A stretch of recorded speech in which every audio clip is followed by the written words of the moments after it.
Ladies and gentlemen, what the hell happened to the Giants' rushing attack? Well, we're going to try to find that out in this video. The Giants saw 7 men in the tackle box on 39% of their offensive snaps in Week 4. In the previous 3 games, the Giants saw 7 men in the box at only a 25% rate. The boxes were a little bit more loaded up. However, Dallas had 7 men in the box on 68% of the Giants' running plays. Mike Zimmer prioritized stopping the run and used a few wrinkles, and the Giants just failed to iron it out.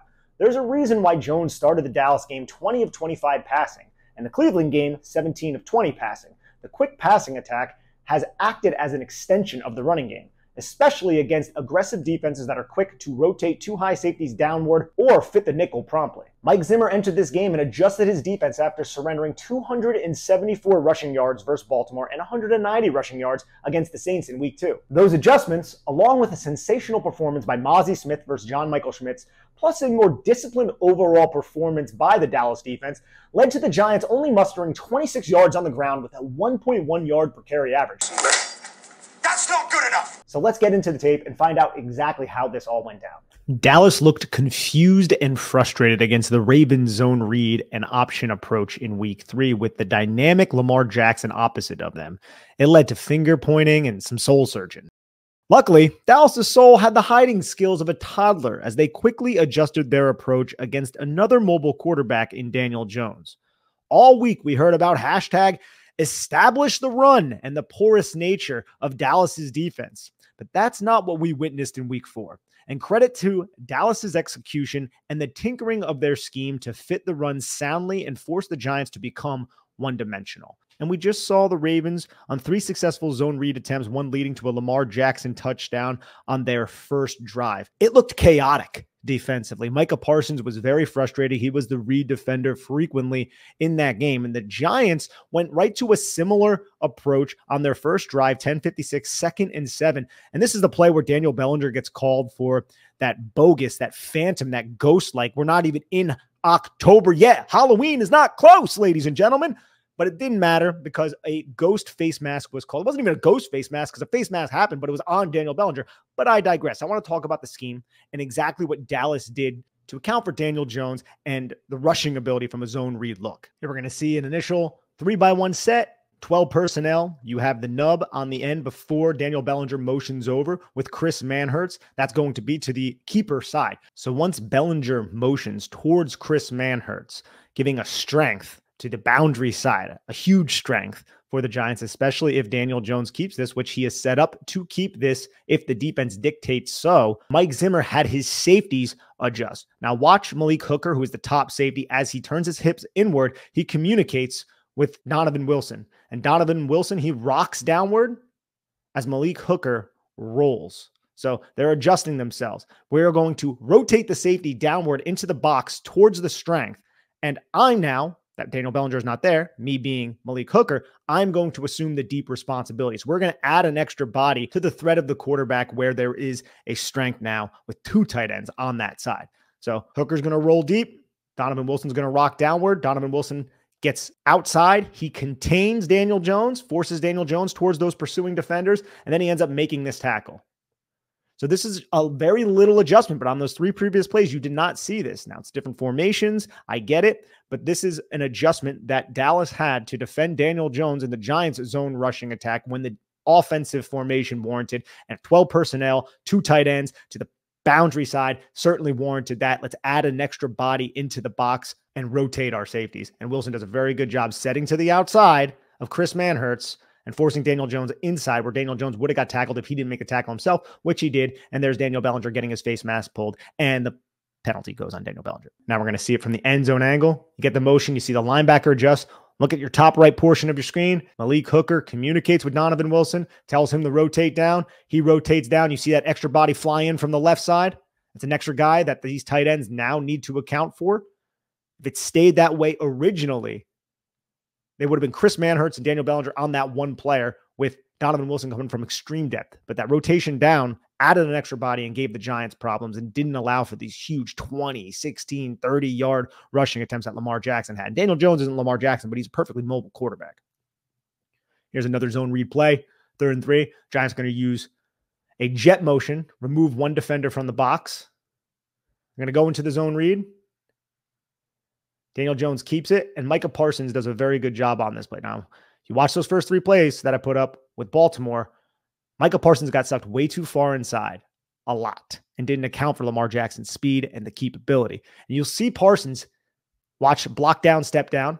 He steps down, and then he sees exactly what's going on, sees the mesh point, understands that Theo Johnson is crossing his face as that lead blocker, which the Giants put on film 3 straight games before this one. And then what does he do when engaging Theo Johnson? Pushes through the outside shoulder. Force Daniel Jones back inside to the alley defender. This ends up being a first down. It's a 3rd and 3. It's a 5-yard gain. So it's still a win on the New York Giants. But it does show that the defense is playing with a lot more discipline, that the defense understands their run fits a little bit better from a structural standpoint. It's nothing too complex. Micah Parsons steps down, sees what's going on, press the outside shoulder. Do not allow Daniel Jones to go wide. Force Daniel Jones inside, and the alley defender will make the tackle in the alley. Still a first down, though. Now we're going to have a 2nd and 5, quarter 3, 4:27 left. Daniel Bellinger is going to motion again towards Chris Manhertz. So it's that same boundary, double Y side from 12 personnel. And what happens on this play? So you're going to see that safety who's already rolled down in the box. He's going to expand with Daniel Bellinger. But the read defender, Marshawn Kneeland, does such an excellent job on this play. And this is something I remember when Mike Zimmer was the head coach for the Minnesota Vikings that Danielle Hunter would do consistently during the early days of the zone read and the RPO and defenses being put in extreme conflict because a defender is eliminated. So what Marshawn Kneeland does on this play is he is going to stay tight to Jermaine Illuminor's ass. Jermaine Illuminor is not blocking him because Marshawn Kneeland is the read defender. And it's Daniel Jones' job to read the read defender and then make a decision. If the read defender pinches like he is doing, Daniel Jones needs to keep it.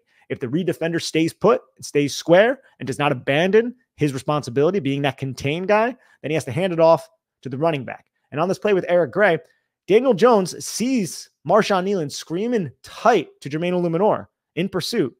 I got to keep this, but the Cowboys were coached up so well that Marshawn Kneeland redirects himself after taking about 2 steps tight to Jermaine Illuminor and goes right after the quarterback and tackles Daniel Jones for a loss of 5 to set up a 3rd and 10.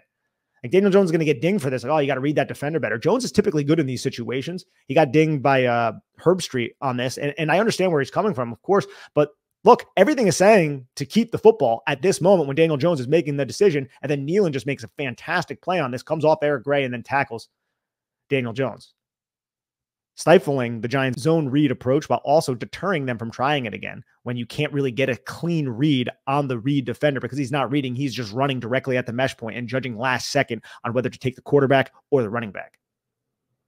So we'll watch it one more time. See the blocking to the front side of the play. Giants actually had solid blocking too if Daniel Jones did hand this football off. Now, John Michael Schmitz loses to the inside there at that last second, but he stays glued to the block. Him and Mazi Smith had a battle the entire night. Sadly, John Michael Schmitz didn't really win that battle. Mazi Smith had a very good game after 3 poor games prior to this. It happens. Here, the Giants bring Daniel Bellinger into the backfield. They were using him from this alignment to cut block certain unblocked, quote-unquote, defenders. But here they pull the backside guard, Jon Runyan, go into the zone read. Micah Parsons steps down. Daniel Jones hands the football off. And you're going to see Donovan Wilson screaming into the box. Again, he's tight to the box. It's a loaded box at this point. Mike Zimmer put a strategic emphasis on this. Daniel Jones hands the football off. And you're going to see just an absolute clog in the middle of the defense. Mazi Smith is going to try to go through the weak side A-gap, and then he just goes right through the strong side A-gap, gets John Michael Schmitz to set a little bit too far outside, runs into Greg Van Roten, almost setting a pick, but Jermaine Illuminor is on that double team, on that block down scenario, because the Giants are blocking down here. They're trying to wash the 3 technique away from the play side, and then Jon Runyan is going to kick out the most dangerous man and lead block if need be. It's just Donovan Wilson is so quick to fill here. And Wan'Dale Robinson can't get to his set point to throw the block. Unfortunately, Runyan gets met at the line of scrimmage, and there's an unblocked defender in DeMarvin Overshown right there waiting for Tyrone Tracy Jr.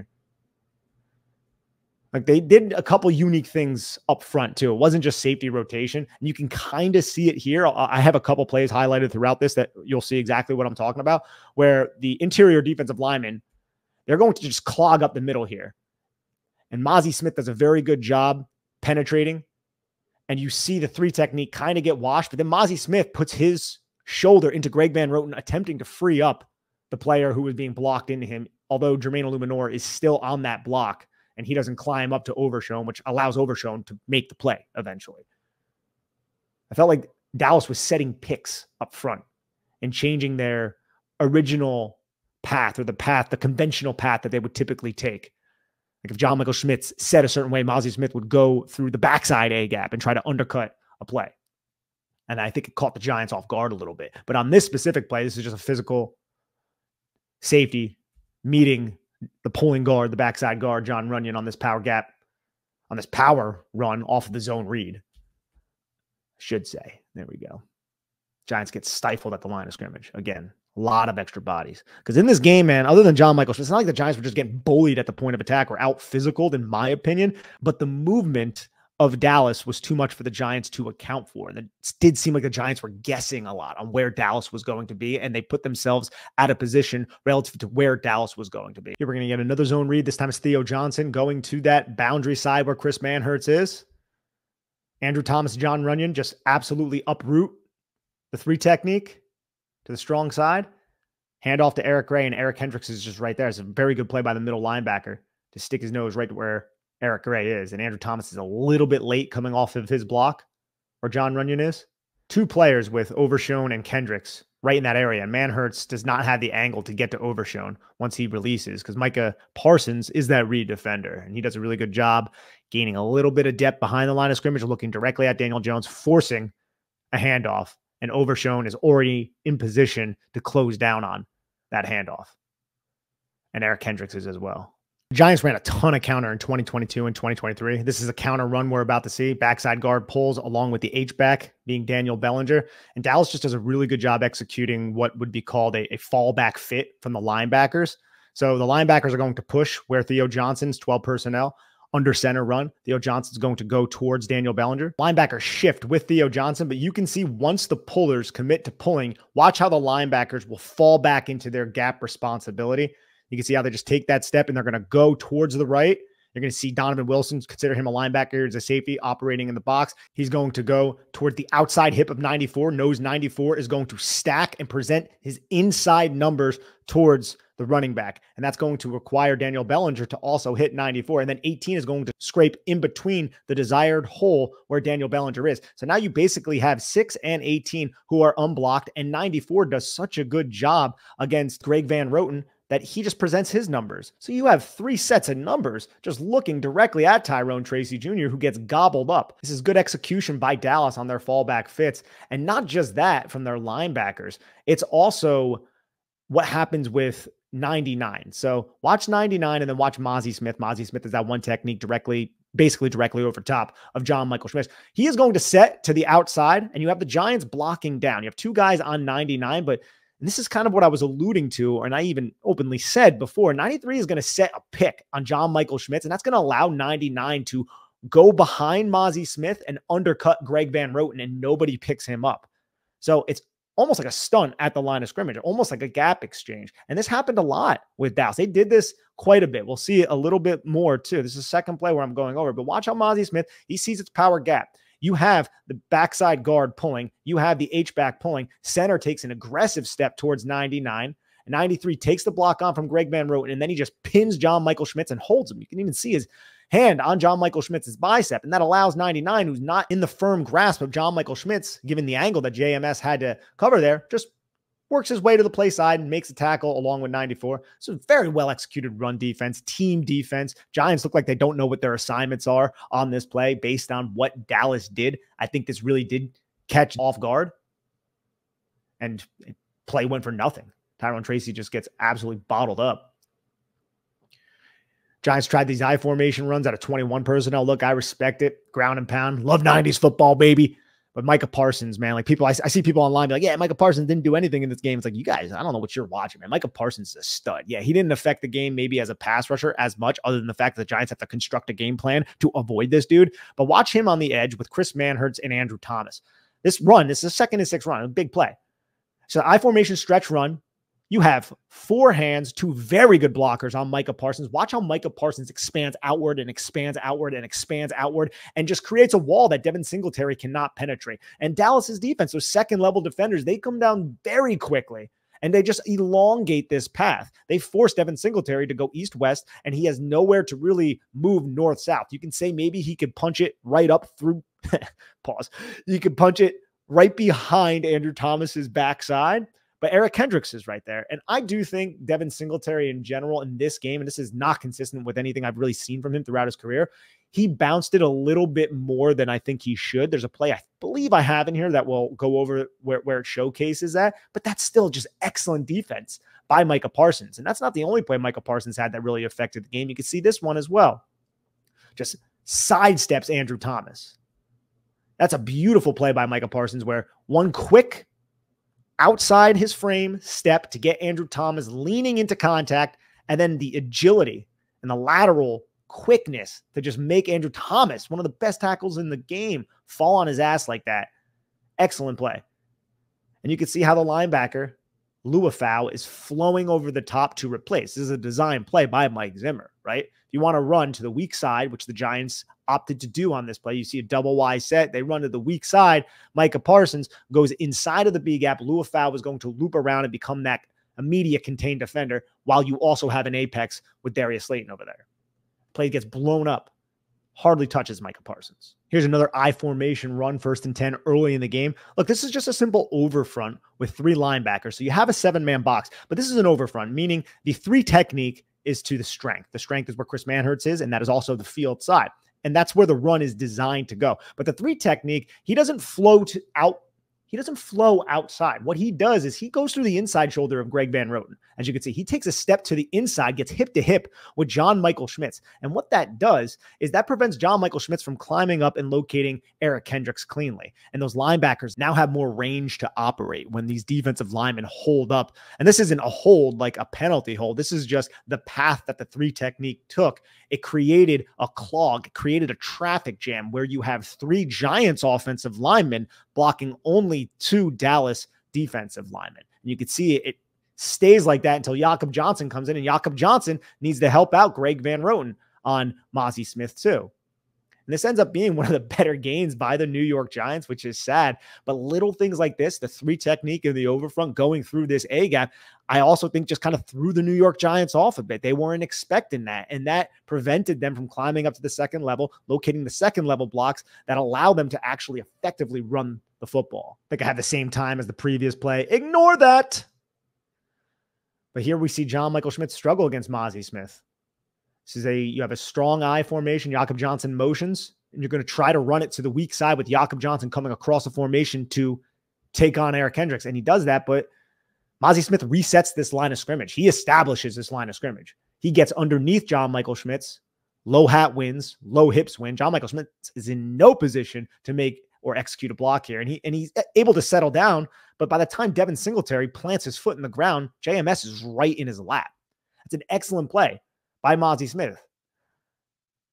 And when I said earlier, like, I don't think the Giants were completely out physical, that applies to everybody except for 61. Like, Mazi Smith had a great game here. And look, Mazi Smith's performance against the Giants, like I said earlier, man, it alleviates this massive burden that was placed on all of those second-level defenders against the Saints and against the Ravens. Like, Smith's ability to occupy double teams, split double teams, and help free up other players on the defensive line prevented the Giants' offensive line from climbing and locating Overshown, Kendricks, or even Luafau, or Donovan Wilson. Because you have a nice double team with Jermaine Illuminor, Greg Van Roten. You have a nice double team. JMS, though, gets pushed back. Jakob Johnson throws his block. Devin Singletary needs to recollect himself. And by that point, 28 is coming in to fill from the outside because it's a loaded box. And the Giants did not really have a lot of advantages mathematically in this game when they were running the football.